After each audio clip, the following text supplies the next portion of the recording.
ओम नमः शुद्धेभ्यः। ओम नमः शुद्धेभ्यः। ओम नमः शुद्धेभ्यः। मंगलम भगवान वीरो मंगलम गौतमो वने मंगलम कुंदकुंदाद्यो जैन धर्मोस्तु मंगलम सर्वमंगल मांगल्यम सर्वकल्याणकारकम प्रधानम सर्वधर्माणां जैनम जयतु शासनम। अहिंसा परमो धर्म की महावीर भगवान की प्रातः स्मरणे परम पूजाचार्य गुरुवर श्री विद्यासागर जी मुनि महाराज की जय।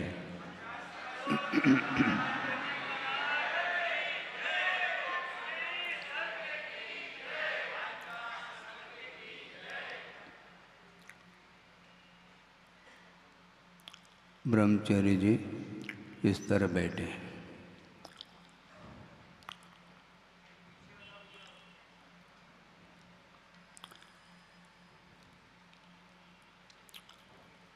प्रतिदिन आपके सामने आगम के आधार से प्रसंग बनाते हुए विभिन्न विषयों पर विचार रखा जा रहा है और इस आगम का अंत नहीं है। इसलिए आगम का अंत नहीं ऐसा कहा जा रहा है। हालांकि वह द्रव्यागम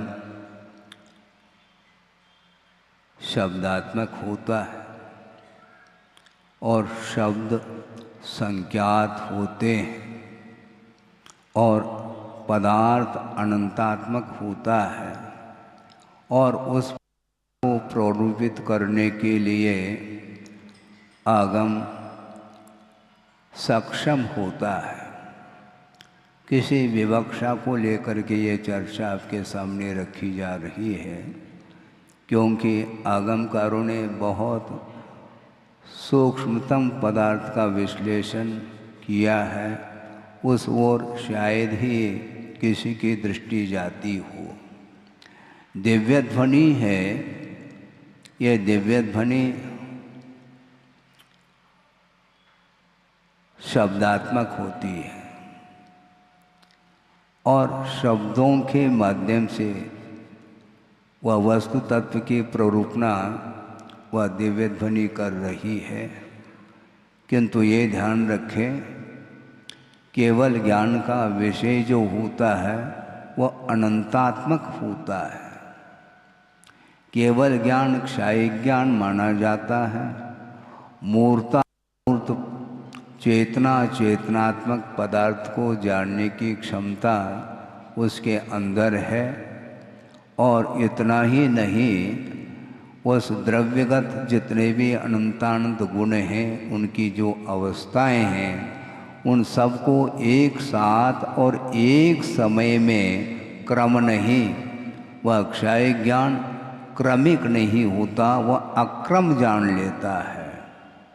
कोई भी केवल ज्ञान उत्पन्न होने के समय पे जो पदार्थ उनके केवल ज्ञान का विषय बन रहा है, अनंतर समय में उन्हीं पदार्थों को वो जान रहे हैं। उनके लिए कोई नया नहीं है, कोई ऐसा पदार्थ अवशिष्ट नहीं रहता जो ज्ञेय के रूप में हो, किंतु प्रत्येक समय उन्हीं पदार्थों को वो जानते हैं जिसको जान चुके हैं। क्योंकि अति समयवर्ती अनंत अवस्थाएं व्यतीत हो चुकी हैं उनको भी, और अनागत यानी भविष्यत में जितने भी पर्याय उत्पन्न होंगी उन सब को वो केवल ज्ञान के माध्यम से जान रहे हैं। इसलिए एक समय में उन्हें ज्ञान उत्पन्न हुआ, मात्र रिपीट हो रहा है, पुनरावृत्ति हो रही है, क्योंकि वह अक्रम ज्ञान माना जाता है। किंतु केवल ज्ञान होने के पूर्व में जो ज्ञान की परिणति है वह क्रमिक परिणति है। क्रम क्रम से पदार्थ को हम जानते हैं। समझने के लिए आपके पीठ के पीछे कोई पदार्थ है, उसका बोध आपको हो रहा है क्या? नहीं हो सकता, क्योंकि वह सामने नहीं है। आजू बाजू और ऊपर ये जितने भी दिशाएं हैं, उन दिशाओं में बहुत सारे पदार्थ उपस्थित हैं, किंतु उसका बोध छद्मस्त अवस्था में नहीं हो पाता। आपके पास कितनी आंखें हैं? 2 है ना। दोनों आंखों के माध्यम से विपरीत दिशा में उपस्थित जो पदार्थ हैं उनको आप जान सकते हैं एक साथ। इधर देखेंगे तो एक आंख के द्वारा नहीं देखते, किंतु ये आंख सपोर्ट दे देता है, यूं कर देते हैं, और एंगल को भी घुमाना पड़ता है। ये छद्मस्त की परिणति है। आप किताब खोल करके पढ़ रहे हैं, आपकी दृष्टि उस ग्रंथ में है, और ग्रंथ में कितनी लाइन है ये भी आपको ज्ञात है, किंतु क्रम से गिनना पड़ेगा। और पढ़ते समय एक अक्षर की ओर जिस समय आपका उपयोग रहता है, वो समय अन्य जितने भी उत्तरवर्ती जो अक्षर हैं उस ओर आपकी दृष्टि, आपका उपयोग नहीं रहता है।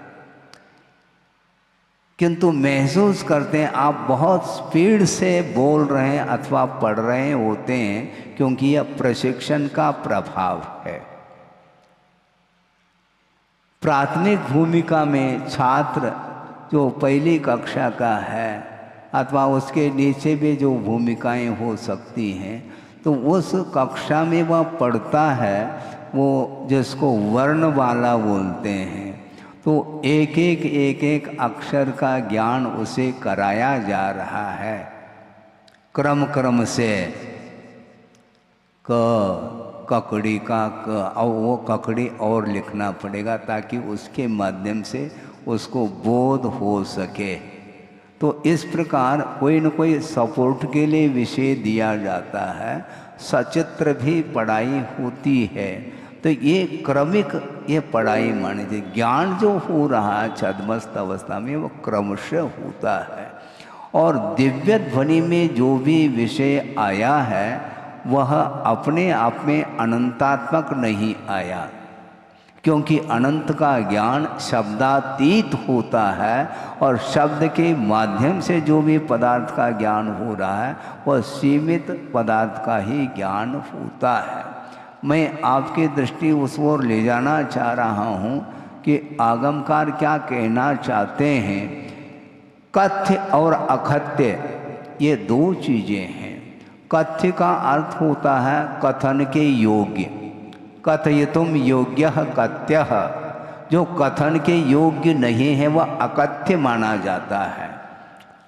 अब समस्या ये है, दिव्य ध्वनि में जो भी विषय आया है वह सारा सारा कथ्य नहीं। आपके लिए नया विषय हो सकता है। दिव्य ध्वनि में जो विषय आया है वह सारा का सारा कथ्य नहीं है, उसका अनंतवा भाग ही वह कथन में आता है। तो बाकी का विषय कथ्य नहीं है क्या महाराज? वह छद्मस्त के द्वारा कथ्य नहीं है। वैसे कथन ही करने योग्य है, किंतु वह गणधर परमिष्टि के द्वारा भी वह विषय कथन करने योग्य नहीं है। वो अकथ्य है ऐसा नहीं, गणधर परमिष्टि के द्वारा कथ्य नहीं, क्योंकि कथन करने में जो आ रहा है वह द्वादशांग के भीतर आता है। पन्नव निजा भावा अनंत भागम तो अनविलप्पानम पन्नम निजानम पुनः अनंत भागो सुध निबद्धो। श्रुत में जो निबद्ध होता है वह अनंतवा हिस्सा होता है। यानी दिव्य ध्वनि में जो भी विषय आया है वो सारा का सारा विषय श्रुत में निबद्ध नहीं हो सकता। इसका अर्थ यह है वह कथन करने योग्य होते हुए भी वह श्रुत में उसको बांधा नहीं जा सकता। इसको बोलते हैं श्रुत निबद्ध और श्रुत में अनिबद्ध है। और अकथ्य का अर्थ तो बहुत, जो कथन करने योग्य है उसका अनंत बहुभाग प्रमाण वह कथन करने योग्य नहीं है। इसलिए गुरुदेव ने एक बार कहा था कि गणधर परमेष्टि को भी जिज्ञासा होती है। ध्यान रखो, सुन रहे हैं आप? मध्याह्न में जिज्ञासा समाधान आप करने के लिए हम बैठ रहे हैं, हम समाधान दे रहे हैं और आप जिज्ञासा रख रहे हैं। द्वादशांग की रचना करने वाले, आगम की रचना करने वाले वो रचनाकार गणधर परमेष्टि हुआ करते हैं, किंतु उनके लिए भी पदार्थ के विषय में जिज्ञासा उत्पन्न होती है और उसका समाधान संभव नहीं। अब क्या करेंगे? समाधान कौन कर सकेंगे? भगवान भी नहीं कर सकेंगे। ये ध्यान रखो। महाराज आप क्या कहने जा रहे हैं? बिल्कुल ठीक कह रहा हूँ, क्योंकि भगवान केवल ज्ञान के माध्यम से अनंत पदार्थ को जान सकते हैं, किंतु प्ररूपणा जो होगी वह शब्दों के आधार से होगी। इसलिए शब्द सीमित है, इसलिए अनंत का कथन करना संभव नहीं है। इसलिए आपके सामने उपदेश देने के लिए हम बैठे हैं और आप सुनने के लिए बैठे हैं। जो उपदेश देने में वह विषय आएगा वह बहुत अल्प मात्रा में आता है। कई लोग कहते हैं महाराज हम तो अल्पज्ञ हैं, तो हम क्या सर्वज्ञ है क्या? आप तो अल्पज्ञ है और हम भी अल्पज्ञ है, ये ध्यान रखो। सर्वज्ञ यहाँ पर कोई भी नहीं है। और जो सर्वज्ञ होते हैं वह पदार्थ को जानते हैं। पदार्थ का प्रतिपादन सर्वज्ञ भगवान नहीं कर सकते, किंतु व्यवहार से कथन करने में आता है। अस्य मूल ग्रंथ करता श्री सर्वज्ञ देवाहा। ये जो कथन करने में आ रहा है ये व्यवहार से आ रहा है, क्योंकि दिव्य ध्वनि में जो विषय आया है उसका आलम्बन लेकर के गणधर परमेष्टि ने उसकी प्ररूपणा की है, उसका प्रतिपादन किया है। किंतु अर्थ का बोध जो हो रहा है वह केवली भगवान के द्वारा हो रहा है। ये कथन करने में आ रहा है। अब सोचो विचार को, द्वादशांग की रचना करने वाले गणधर परमेष्टि भी समस्त पदार्थ को जान नहीं सकते। यदि जानने लग जाए छद्मस्त अवस्था में तो सर्वज्ञ और अल्पज्ञ में अंतर क्या रहा? सर्वज्ञ और छद्मस्त में अंतर क्या रहा? कोई अंतर नहीं रह सकता। इसलिए हम और आप सर्वज्ञ नहीं किंतु छद्मस्त है। इसलिए जितना ज्ञान आपको उपलब्ध है उसी में संतोष धारण करके प्रयोजन भूत जो तत्व है उसका परिज्ञान करने के लिए अपने को पुरुषार्थ करना है। बहुत सारा विषय अप्रयोजन भूत है।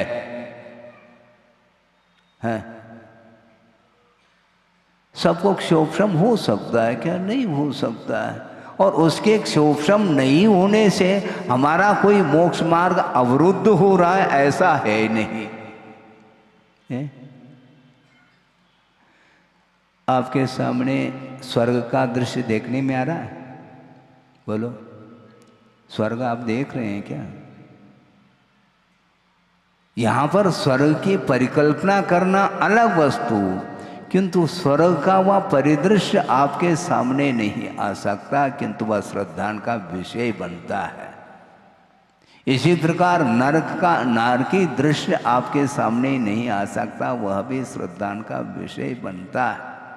मध्यलोक में असंख्यात द्वीप और समुद्र है जो कि एक दूसरे को परिवेष्टित होते हुए एक राजू प्रमाण स्थान में वो फैले हुए हैं। कितने हैं वो द्वीप समुद्र? असंख्यात है।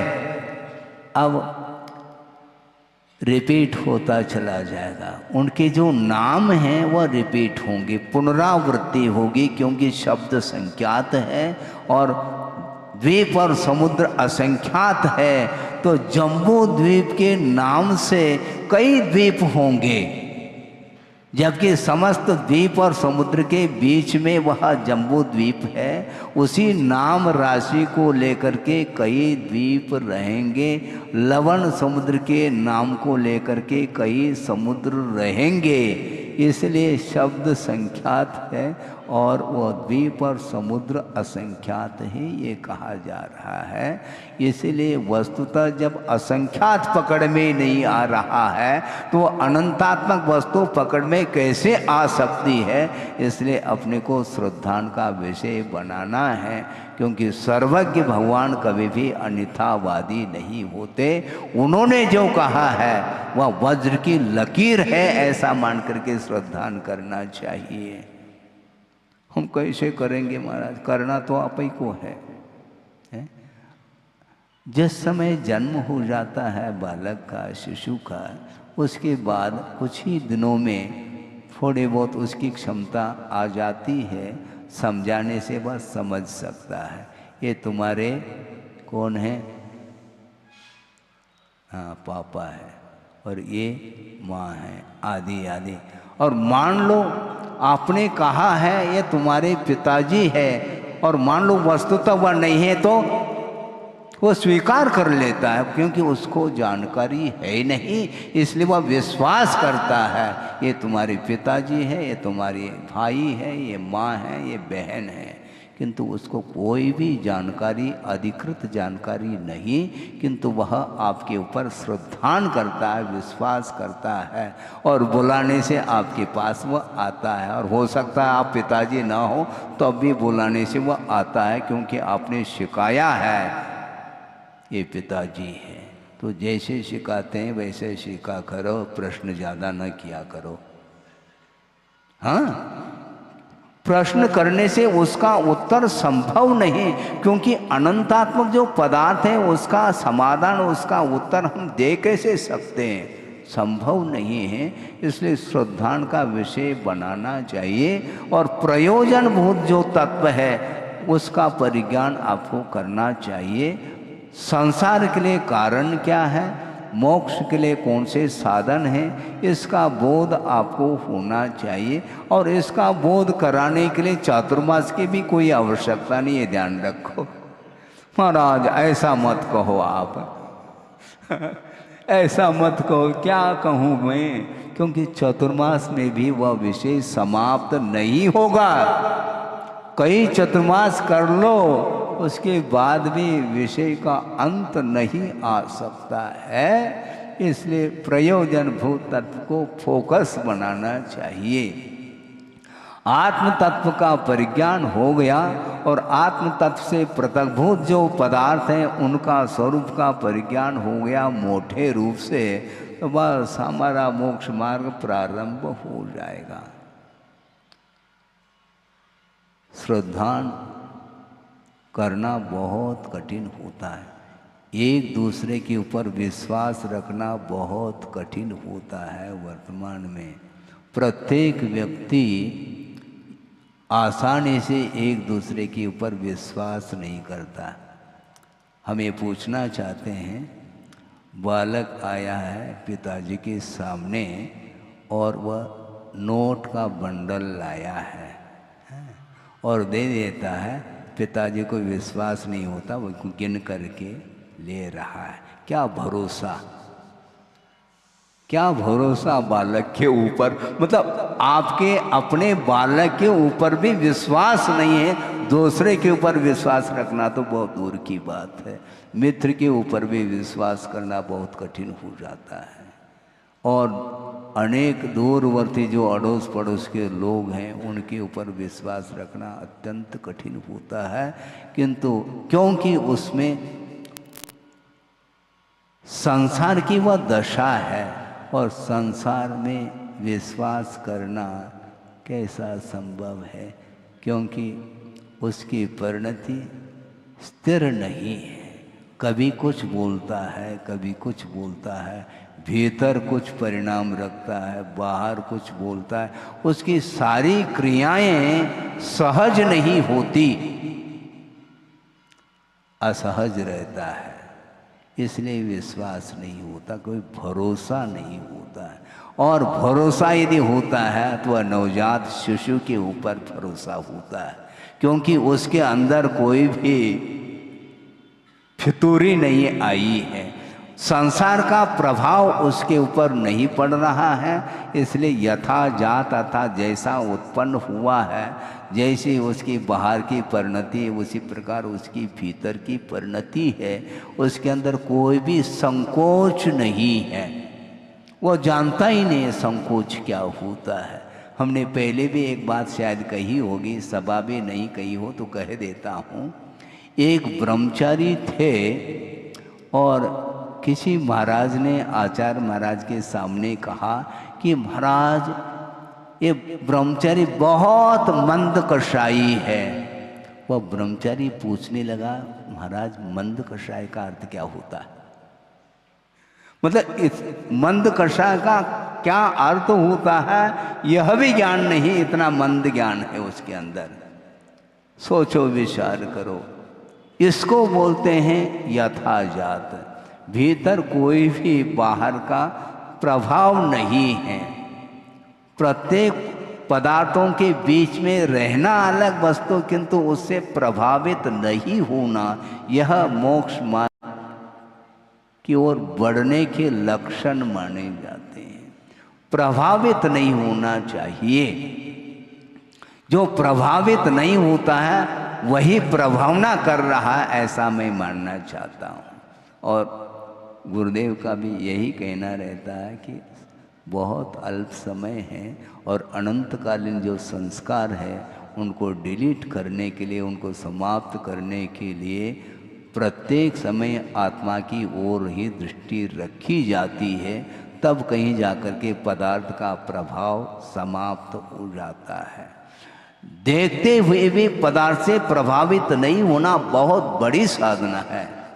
वो आंख मेच करके बैठा नहीं साधक, बहुत प्रौढ़ साधक है। वो देख भी रहा है तो उसकी दृष्टि स्वरूप की ओर है, ऊपरी पर्याय की ओर है ही नहीं। इसलिए उसका मन विकृत नहीं हो सकता, किंतु आप प्रयोग करेंगे तो निश्चित रूप से आपका मन विकृत होगा। इसलिए प्रारंभिक भूमिका में आचार्य कहते हैं जिस किसी भी पदार्थ का आलम्बन लेकर के ध्यान नहीं करना चाहिए। पंच परमेष्टि का आलम्बन लेकर के ध्यान संभव है, नहीं है तो आपका मन गाफिल हो सकता है। क्षमता है नहीं। पश्यन् अपि न पश्यति। जो व्यक्ति मुड़ मुड़ करके देख रहा है वह पश्यन् अपि न पश्यति कर सकता है क्या? वो संभव नहीं है वो, क्योंकि उसके अंदर इच्छा है देखने की और राग के साथ देख रहा है, इसलिए वह अपने आत्मा के भीतर नहीं आ सकता। और आत्मा के भीतर आने में व्यवधान कौन उपस्थित कर रहा है? तो मात्र पौद्गलिक तत्व व्यवधान उपस्थित करता है। 5 इंद्रियों के जितने भी विषय हैं वे ही आपको आत्म तत्व तक पहुंचाने में बाधक सिद्ध हो रहे हैं। वो पहुंचा नहीं सकते आपको, आप भूल जाएंगे। हैं? होता है क्या नहीं? हम बता रहे हैं उदाहरण के रूप में, प्राय होता है। आप लोग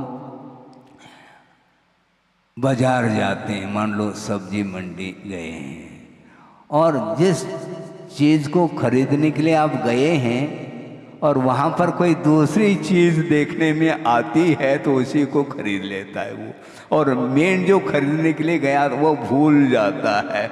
ये आकर्षण माना जाता है। यही होता है। जिसको हम ग्रहण करना चाहते हैं वह साइड में रह जाता है और आकर्षण होने के कारण वह खरीद करके आ जाता है। तो घर वाले पूछते ये क्या कर दिया तुमने? हाँ, कुछ नहीं किया, आकर्षण का यह स्वरूप है। यूं होता है, वह प्रयोजन को भूल जाता है, वह अनावश्यक चीज़ों की ओर उसकी दृष्टि जाती है और ऐसा सोचता है कि क्या भरोसा, कोई उठा ले इस चीज़ को खरीद ले तो मैं वंचित रह जाऊंगा, इसलिए वह खरीद करके ले आता है। उसी प्रकार आचार्य कह रहे हैं जो प्रयोजन भूत तत्व है उस ओर दृष्टि रखना चाहिए। नहीं है तो इतने अनंतानंत पदार्थ पौद्गलिक हैं, उससे आकर्षित होता चला जाता। और सबसे ज़्यादा आकर्षक कौन सी वस्तु है, हम पूछना चाहते हैं। पौद्गलिक जो पदार्थ हैं उसमें सबसे ज़्यादा आकर्षण का केंद्र कौन बन रहा है? शरीर बन रहा है। शरीर के प्रति यदि ममत्व भाव है तो शरीर का पोषण जिन वस्तुओं के द्वारा होता है उन वस्तुओं को वह ग्रहण करता है। लक्ष्य यह है कि शरीर का संपोषण करना है, शरीर को पुष्ट बनाना है। तो जिन वस्तुओं के द्वारा शरीर पुष्ट होता है उनको खरीदना प्रारंभ करता है और उसकी रक्षा भी करता है, क्योंकि शरीर की ओर दृष्टि उसकी हुई है। एक श्लोक आपके सामने रख रहा हूँ ताकि यह विषय और विस्तार को प्राप्त हो जाए। पूज्यपाद स्वामी ने ये दिया है, चाहे संभव है इष्टोपदेश अथवा समाधि तंत्र, दो ही तो अध्यात्म परक उनके ग्रंथ हैं। उसमें उन्होंने एक श्लोक में बहुत भाव ऐसे दिए हैं, वो आपके सामने रख रहा हूँ कि साधक की कैसी दृष्टि होती है और संसारी प्राणी की दृष्टि किसकी मात्मक होती है। सारा चित्रण उस श्लोक में किया है। शुभम शुभम शरीरम दिव्यांश्च विषयान अभिवांछति। शुभम शरीरम दिव्यांश्च विषयान अभिवांछति। उत्पन्न आत्ममतिर्देहे तत्वज्ञानी ततश्च्युतिम, ऐसा कह रहे हैं। सुंदर शरीर को प्राप्त करने का भाव हो रहा है और अच्छे अच्छे पंचेंद्रिय के विषयों को प्राप्त करने का भाव उसके अंदर है। वह कौन व्यक्ति है? उत्पन्न आत्ममतिर्देहे, जिसकी मति उत्पन्न हुई है किसमें? शरीर में आत्मबुद्धि। शरीर में जिसकी आत्मा की बुद्धि उत्पन्न हुई है वही सुंदर सुंदर नवनवीन शरीर को प्राप्त करना चाहता है और उसके पोषण के लिए अच्छे अच्छे विषयों को प्राप्त करने की इच्छा उसके अंदर होती है। शुभम शरीरम दिव्यांश विषयान अभिवांछति। कौन? उत्पन्न आत्ममति ही, आत्मा की बुद्धि उत्पन्न हुई है। कहाँ पर?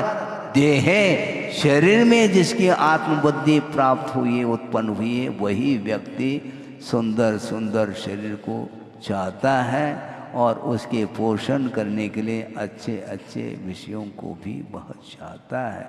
किंतु तत्वज्ञानी ततश्च्युतिम अभिवांछति।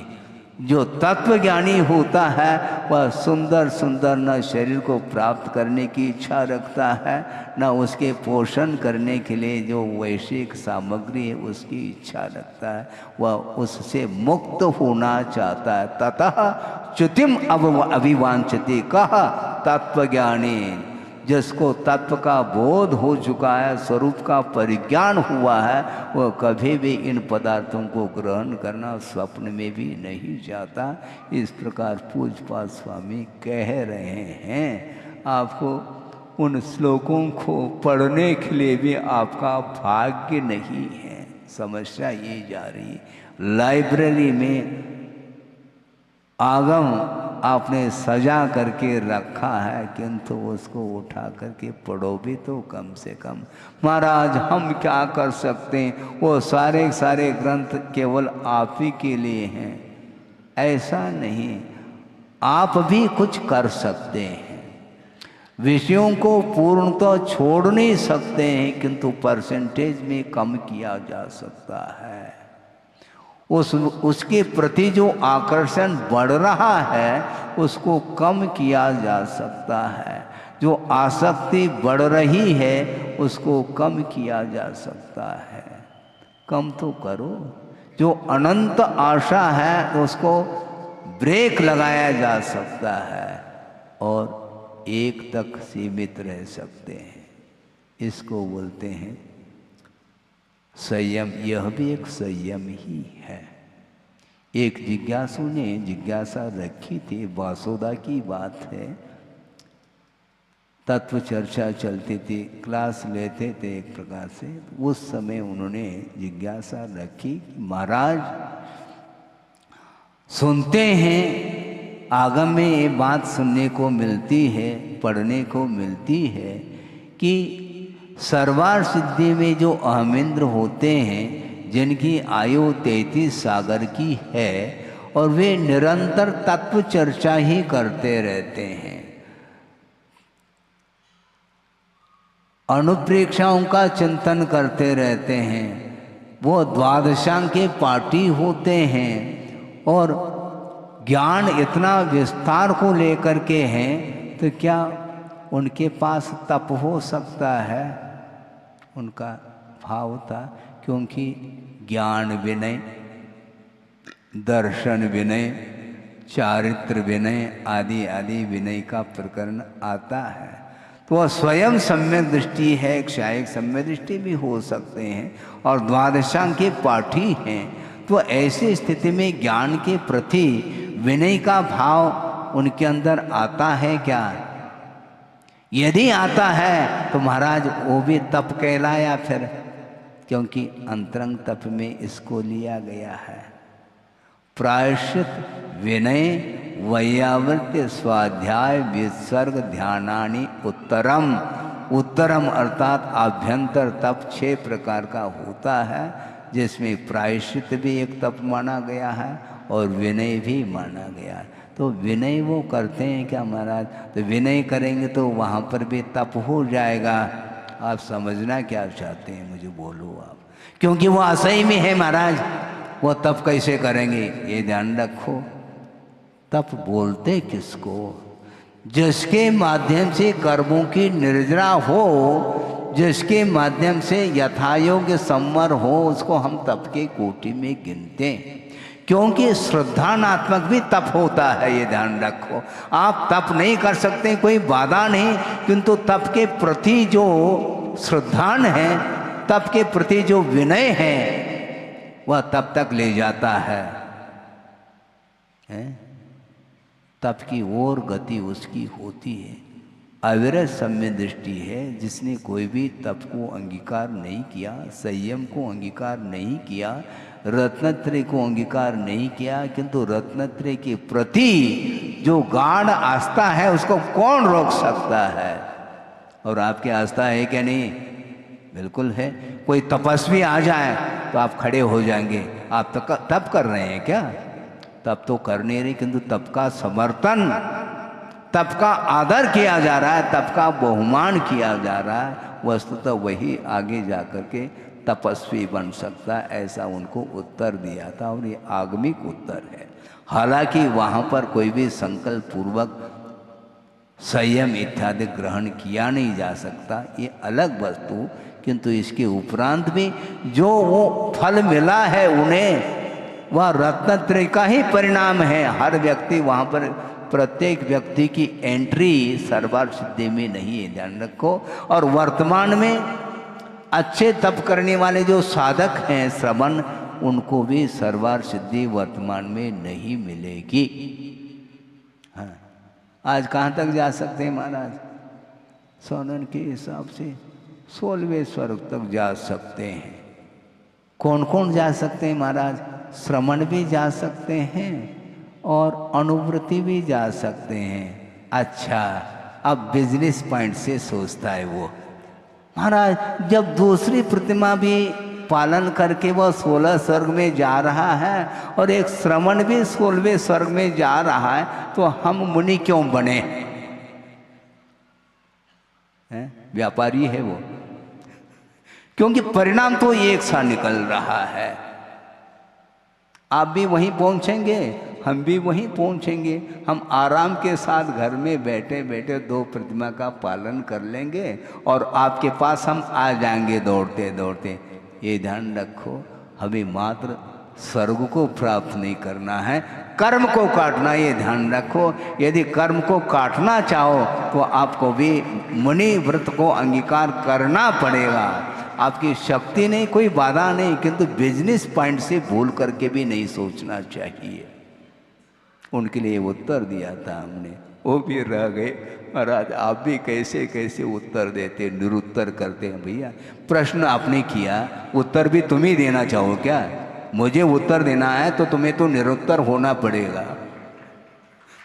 प्रश्न भी तुम ही करो और उत्तर भी तुम ही लिखो। क्या है ये मामला, क्या है? आप उत्तर लिखोगे, प्रश्न यहाँ से आएगा, और वहाँ से प्रश्न है तो समाधान इधर से मिलेगा। है एक बार आए कि महाराज आप मौन हैं क्या? हमने कोई उत्तर नहीं दिया, मुस्कान तो ले लिया। उनने सोच लिया कि महाराज आपका मौन नहीं है, बोल क्यों नहीं रही हम? हमने कहा मेरी कोई जिज्ञासा नहीं। हाँ, मेरी कोई जिज्ञासा नहीं है आपसे जो आपसे मैं बोलूं। आपकी जिज्ञासा हो तो मैं बोल सकता हूं, समाधान देने की दृष्टि से। समाधान देने की दृष्टि से बोलना अलग वस्तु और निष्प्रयोजन बोलना अलग वस्तु। हम बोलेंगे नहीं आपसे, लेकिन आपसे हम नाराज भी नहीं, क्योंकि हम महाराज हैं।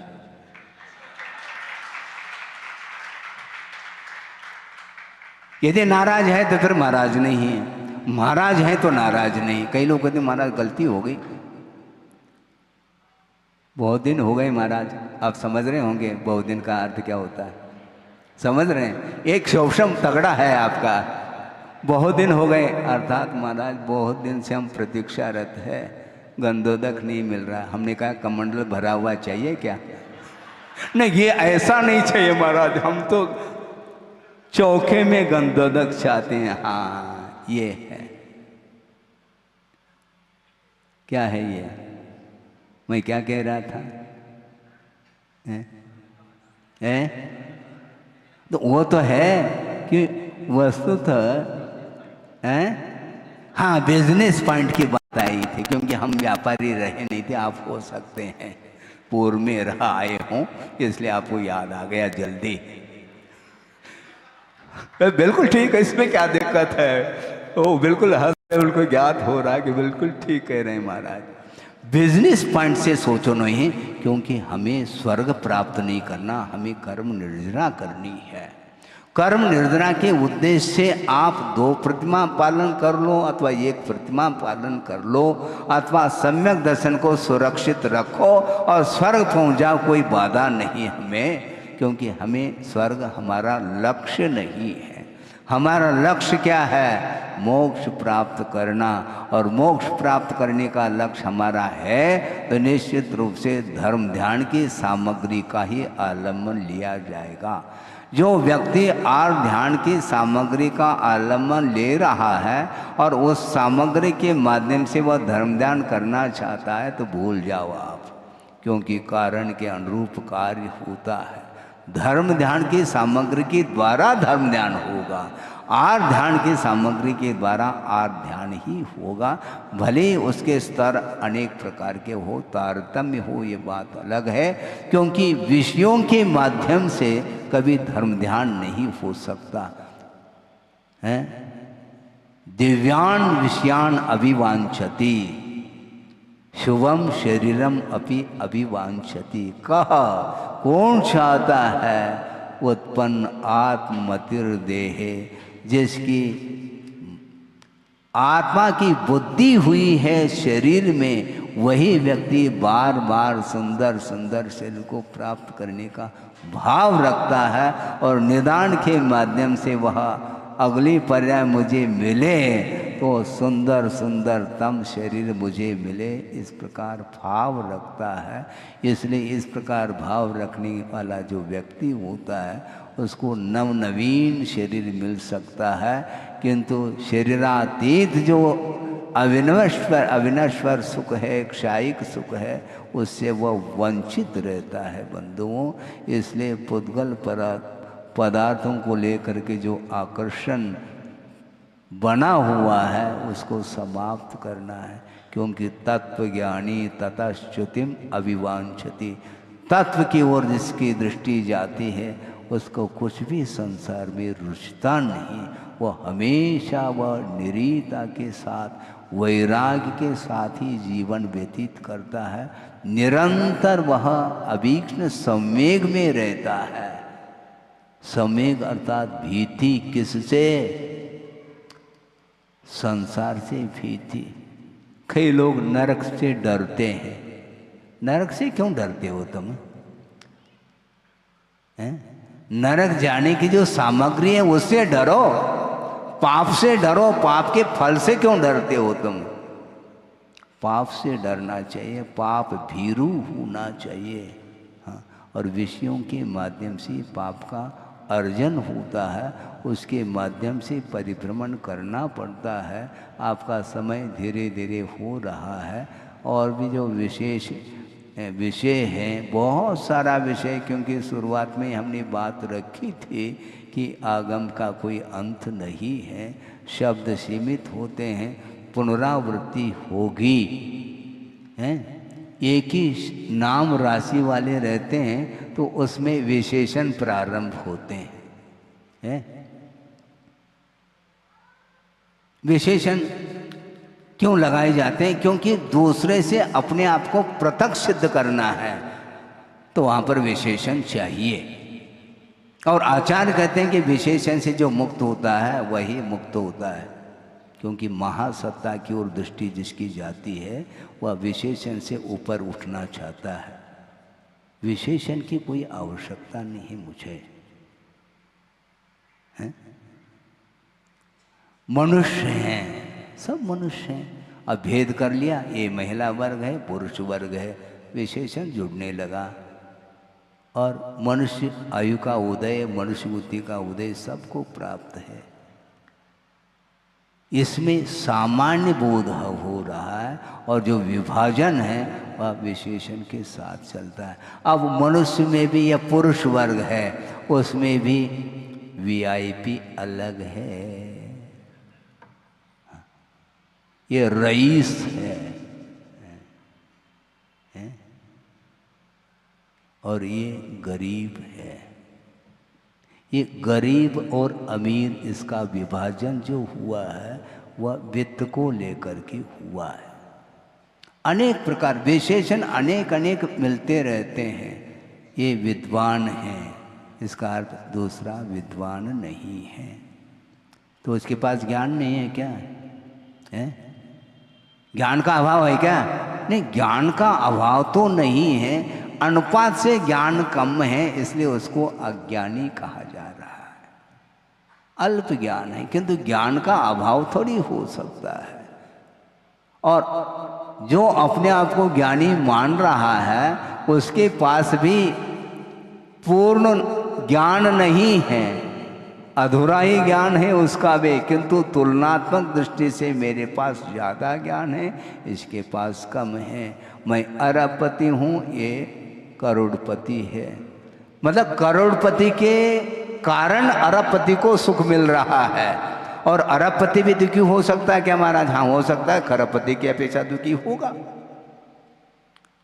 तुलना करते चले जाओ, उसका कोई अंत नहीं है। इसलिए बाहरी पदार्थों को लेकर के हम विचार करते हैं तो कभी भी हमें सुख और शांति मिल नहीं सकती। इसलिए जो तत्व ज्ञानी होता है वह कभी भी बाहरी पदार्थों की अभिलाषा वह नहीं रख सकता, उसकी इच्छा स्वप्न में भी नहीं होगी, बल्कि देने के उपरांत भी मुझे नहीं चाहिए, ऐसा वह कहता है। वह विशेषण से प्रभावित नहीं होता, ये ध्यान रखो, क्योंकि उसके अंदर रत्नत्रय है। रत्नत्रय से बढ़कर के और कौन सा विशेषण जोड़ना चाहो, मुझे बताओ। हैं? जो विशेषण के काबिल हैं उनके लिए विशेषण चाहे जितने जोड़ो आप, हमें कोई आपत्ति नहीं, समर्थन करते हैं। गुरुदेव के लिए आप अनंत विशेषण जोड़ दो फिर भी कम पड़ेंगे, लेकिन ये ध्यान रखो मेरे लिए एक विशेषण भी मेरे लिए नुकसानदायक है। हाँ, आचार्य ने कहा ये इस ओर नहीं जाना है, हाँ, उस ओर नहीं जाना। आपने पढ़ा है तत्वासूत्र? तत्वासूत्र में प्रथम अध्याय में स्पष्ट कर दिया है, रत्नत्रय मोक्ष का मार्ग है, रिद्धि मोक्ष का मार्ग नहीं। रत्नत्रय का वह परिणाम है। निर्दोष रत्नत्रय का पालन करने से रिद्धि आदि उत्पन्न होते हैं, उसके कोई आवश्यकता मोक्ष मार्ग में नहीं। हमें मोक्ष पथ पर चलना है और मोक्ष पथ पर चलते बहुत कुछ सामग्री मिल सकती है, वह हमारा लक्ष्य नहीं है। हमारा लक्ष्य ना स्वर्ग है ना कुछ वैभव को प्राप्त करना है। हमें कर्म निर्जरा करने के लिए अवसर मिला है और देव गुरु शास्त्र का समागम अपने को उपलब्ध होता है। उसका सदुपयोग करते हुए अपने परिणामों को उज्ज्वल बनाने का पुरुषार्थ करते हैं तो निश्चित रूप से हमारा हित हो सकता है, आत्महित हो। इस पवित्र भावना के साथ अहिंसा परमो धर्म की जय। बोधि समाधि परिणाम शुद्धि स्वात्मोपलब्धि शिव शोक सिद्धि चिंतामणिम चिंतित वस्तुदाने त्वां वंद मानस्य ममास्तुते। परम पूजाचार्य गुरुवर श्री विद्यासागर जी मुनि महाराज की जय।